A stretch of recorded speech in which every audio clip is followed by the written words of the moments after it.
We begin with breaking news out of Egypt.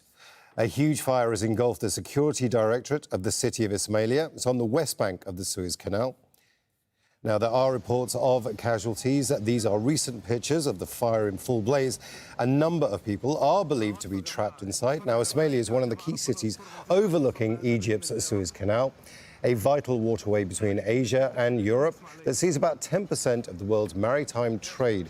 Now, we'll bring you more details on this as we get it. But now, let's bring in Said Sadek. He's a professor of political sociology, and he joins us live from Cairo.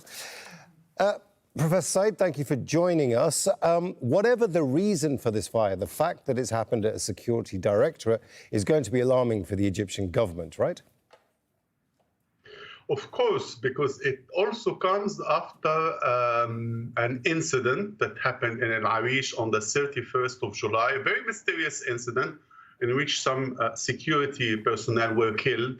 The government had not disclosed the cause of the violence that happened and who was behind it. And so this is another incident that is not clear what is happening.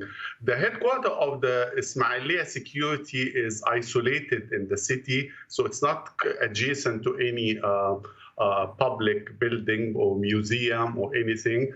And the way it happened, just again, is not very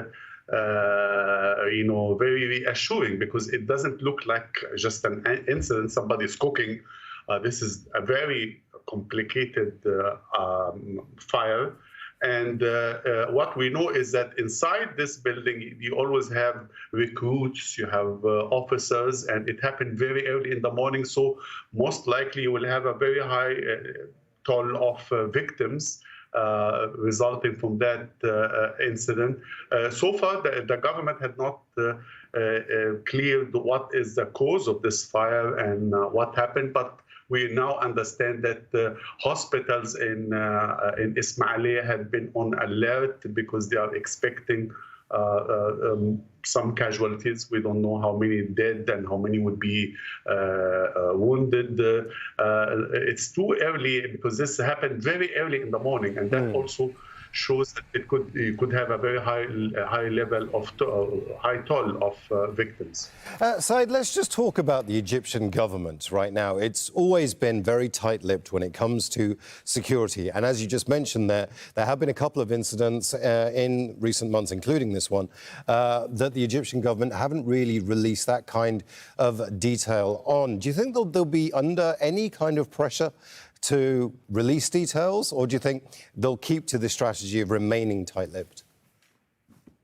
Unlike the incident that happened in El Arish in Sinai, which was isolated in the desert, nobody knows anything, this one, you cannot deny it or be silent, because this is in the city, near the city, and people are watching. It is all over the social media. People are using the mobile and they are recording and revealing. The Egyptian TV channels, private and public, began also to cover what is happening. So it is very difficult that the government would remain silent on what happened, not this time. Now, we are seeing pictures of the building. These are daylight pictures. They've been shot in the last hour or so, I think.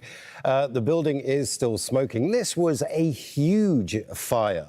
And it's something that, I mean, the investigation of this is going to take a while. But do you think, are you hearing that the security services, the emergency services were simply overwhelmed by the sheer scale, the sheer size of this fire? Of course, what we are seeing is the reaction that shows that they are seeing something very big, and it is not clear what caused something like that so quickly and in such a huge building. It's not a small building. And of course, like any big government and security building, there are a lot of anti-arson fire system.